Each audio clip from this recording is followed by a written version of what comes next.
the only major known cause of cervical cancer is sexual exposure, not because we're wearing similar clothes and all that. So if that's a mechanism of transmission is not known to science as of the moment. Okay. And then, like I said, having sexual exposure at an early time, maybe due to marriage or due to probably the decadence in the society. society. Was that why, although I'm jumping a little bit, but it's really important, was that why during the time of the cervical cancer vaccination, a certain age range was targeted? Rather than those in the older age bracket, they targeted the younger ones, I think between 11 and 13 or 11 and 14. Was that the reason why? Okay. Yes, of course. Because it's science, that most of the time we have seen that most of the time the sexual exposure comes in almost about just shortly after this time. Even though we may argue that we have to even bring the age backwards, because sexual exposure can even occur at 10 years, depending on the family brought up of the girl child. Yeah. All right. You mentioned that sexual orientation, sexual escapade, that is the major predisposing factor. Now, and from the special report, and you have also alluded to the fact that it's a sickness of the female folk. Yes. But it is gotten through sexual intercourse. Yes. And sexual intercourse is between a man and a woman. Yes. So how does the man transmit HPV, which is the etiological agent, without himself getting sick? And then the woman carries the virus and probably it progresses to becoming, a cancer. So if you look at the HPV virus, it affects surfaces. If you come to a woman, the epithelium, What is the epithelium? The epithelium is the cover of those reproductive tracts. Like you have the vagina, you have the anus, you have the cervix. You find out that the HPV can actually affect all those surfaces.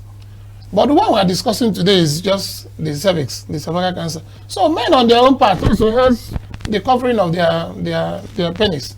They can also have cancer caused by the same HPV.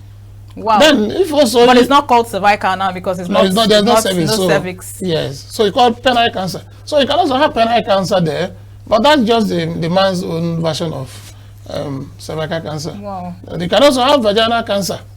All of them are also caused by the same type of viruses. Tell us about oral sex. Can it transmit HPV? Yes, definitely can transmit HPV. How does that work really? Now, you are touching the body parts where those viruses are. So you swallow the viruses at the end of the day. So it can also cause problems in the throat. So because there's also lining. Yes, can also cause throat cancer. So that's why it's not really advocated. I hope women will understand that. No, we're here to educate. Please go ahead. So you're saying this same HPV that can cause cervical cancer, can cause penile cancer, and cause throat cancer. And then if people that also have anal sex also causes anal cancer. My goodness. What are the signs, the earliest signs of cervical cancer? Now the truth is that at the early part of cervical, maybe let me say there are stages in this progression of the cancer. One is that the cancer can progress from infection to the precancerous stage. From the precancerous stage, then the cancer itself. Okay. So we now find out that the cancer during the precancerous stage, no symptoms. Asymptomatic. So it's highly asymptomatic. So the woman who has such a condition won't know that it has any infection. Then also the early part of the cancer itself may not present with any symptom. However, when the woman starts presenting with symptoms, most of the time you find out that the cancer has advanced. Yeah. So now what are the symptoms a woman can see and they say that it has cervical cancer? First of all, it may have a discharge. That discharge could be described as watery and has offensive odor. Very different from the ovulation. Yeah, discharge. no, it's not cyclical, it's always there, and it's watery and it's foul smelling. So if a woman has that, it means that she has to go and see the health professional, especially the one of the OBGYN. Okay? Now, apart from that, if a woman has sexual contact, especially maybe with the partner or the husband, and there is blood, so bleeding after sex, you must see the doctor for my examination. And what kind of bleeding? Can you describe the bleeding?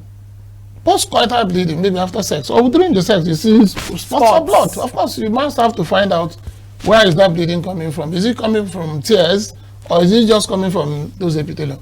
If it happens, then we'll have to screen the woman further to know whether she has cervical cancer. Then I mentioned, you can also touching inside the body. If there is a mass there, those masses are usually, they bleed very easily. A woman touches there and there is bleeding.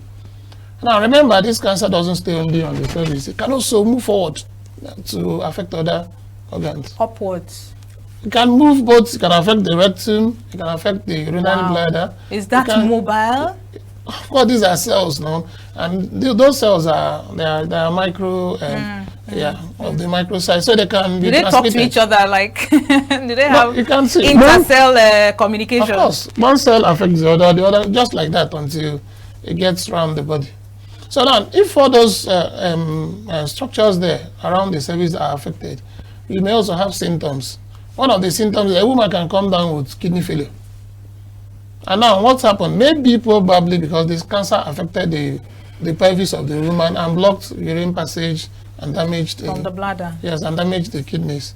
The woman may also urinate and urinate blood because the cancer has also affected the urinary bladder and she's now urinating blood. So you can see whenever a woman has any condition not to see blood and she sees blood from her private parts, she has to come to the hospital for further investigation. Or maybe she's poo-pooing and there is blood there, so she has to. Well, with poo-pooing, you would suspect it's from your digestive tract. Yeah, that's what I'm saying. Whether it's from the digestive, well, you have just to come go check yourself. Yeah, so that we cannot investigate further and find out. But before that one occurs, of course, the major pathway could have had symptoms. Just like I said, more of bleeding. Most of the time, the bleeding is most of the time uncontrollably, and there is a lot of offensive smell. Of course, some of us that stay in the hospital, you find out that when you see a woman that has cervical cancer, of course, from the offensive odor, we know. We have not spoken to the woman, but we know that this is a cervical cancer, and it's a disease of shame, and nobody wants to have cervical cancer. Absolutely. Yeah. You know, a while ago we talked about certain lifestyle, factors that can predispose a woman, and there's this.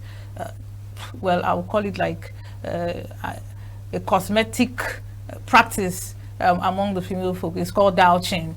You find some people they'll tell you it's saline, it's neutral, the pH is neutral, just use it to wash your insides. Now, is this a myth? Is it an old wives' tale? Does it do any work, or is it a predisposing factor in itself, to that area? How does douching help the women folk, and does it predispose them to cervical cancer? Just like I mentioned before, douching is not a practice that we support in our practice, because one, like you said, it can also help to transmit some other infections and all that, and it doesn't prevent cervical cancer in any form. Say you want to wash off the HPV viruses, it doesn't. So if somebody is practicing douching, it doesn't help prevention of cervical cancer. Does it do anything? Does it help in any way? It doesn't have any significant value. Therapeutic or no value. It doesn't have. Probably people do it because they don't want to get pregnant. But even still, with that, it doesn't prevent pregnancy. Yeah. All right. So according to the report, cervical cancer is like the second largest in terms of prevalence, second only to breast cancer. Now, why is it that most cancers, their etiology is unknown, but this one particularly is known? And there was this recent report, I've forgotten the details, where a surgeon was known to have contracted cancer from operating a cancer patient. Now, is this something that is real? Can a cervical cancer patient transmit, the virus to probably her physician or maybe a caregiver? So is it transmittable? Well, for that to happen, there have to be a lot of processes. Like now, the caregiver could be a man. And before we operate on women, we usually protect ourselves properly, and so that there's no contact. So you find out that there's no contact. Like I said, the major problem there is contact, skin contact, between both the two parties that are involved. So if there is no major persistent skin contact, there won't be any transmission. Okay. And like I said, when not only that there is transmission, somebody gets HPV virus infection, but remember that over time, if you have a strong immunity, your body system can always remove those viruses. The problem is when the body immunity has failed and you find out that there is a development of cancer-causing-like cells, which eventually, if unchecked, will eventually progress to cancer. Yeah. All right. So, like I mentioned